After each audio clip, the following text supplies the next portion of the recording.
Today I'm going to show you an immersion photometer that I built. First, I got some borosilicate test tubes with an outer diameter of 12 mm, an inner diameter of 10 mm and a length of 75 mm.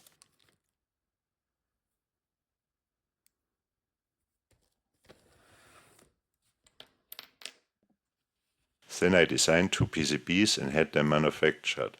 One is for a PPW34 photodiode, the other for a WS2812B, an intelligent control LED light source with integrated control circuit and RGB chip. Both PCBs fit perfectly into the test tubes.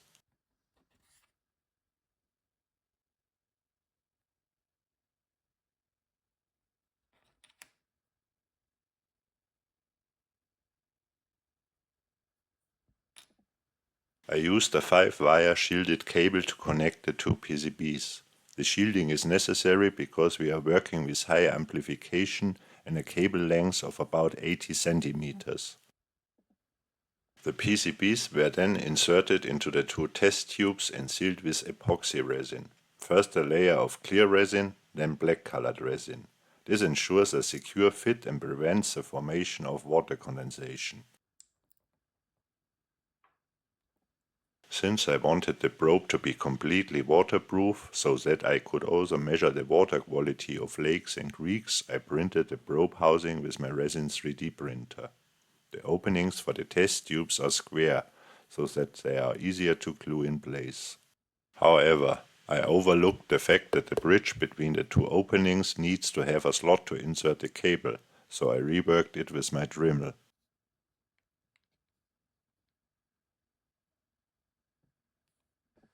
After gluing the two test tubes into the correct position, I sealed everything with tape.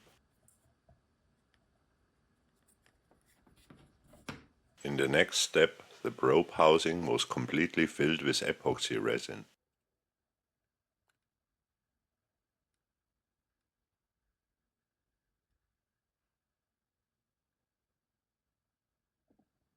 In the meantime, the main PCB had also arrived.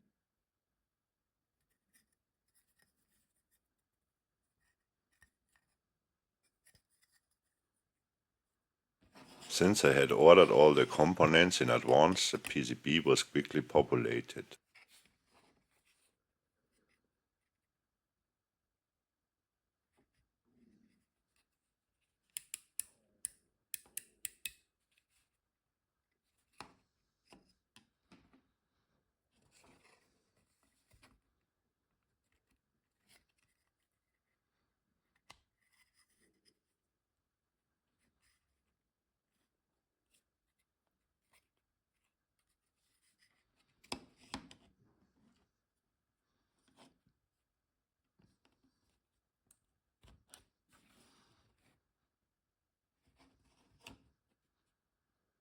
The rotary switch allows you to set 6 gain levels. The LF356 is a single-ended op-amp with a GFET input. It is powered by a positive and negative power supply. The op-amp is wired as a photodiode amplifier, with the anode of the photodiode connected to GND. An Arduino Nano is used to control the device. A 320 by 240 SPI TFT display and 5 push buttons form the user interface. After performing a general functional test, I worked on programming the photometer. This took me 2 days.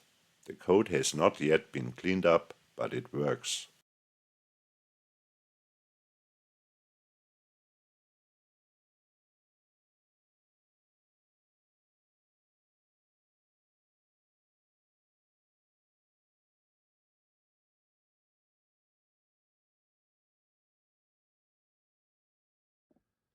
After turning on the device, the start screen appears.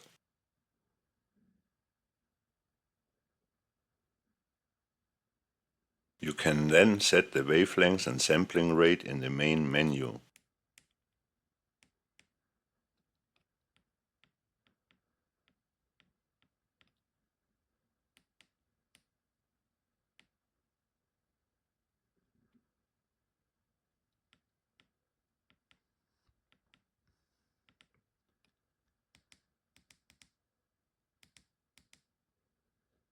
Pressing the OK button finally takes you to the function plotter. The color of the graph corresponds to the selected wavelengths.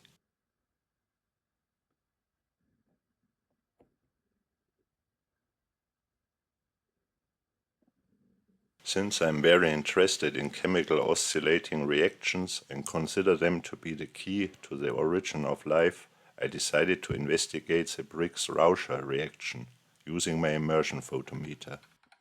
I will not go into detail about the Briggs-Rauscher reaction in this video, as the reaction mechanism is very complex and would go far beyond the scope of this video. Using a USB cable connecting the photometer to my laptop, the data were also transferred to a cross-platform serial monitor and plotter written entirely in Rust and saved in a CSV file for further analysis. This capture shows the reaction at 4 times the normal playback speed rate.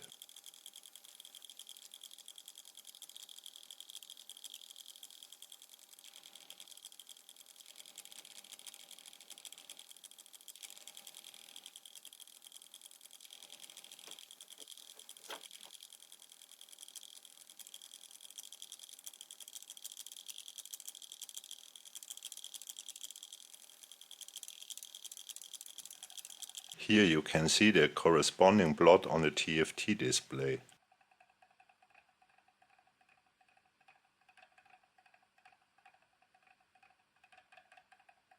And here, after analyzing the data in Excel. That's it for today. Thanks for watching. Stay true, stay you.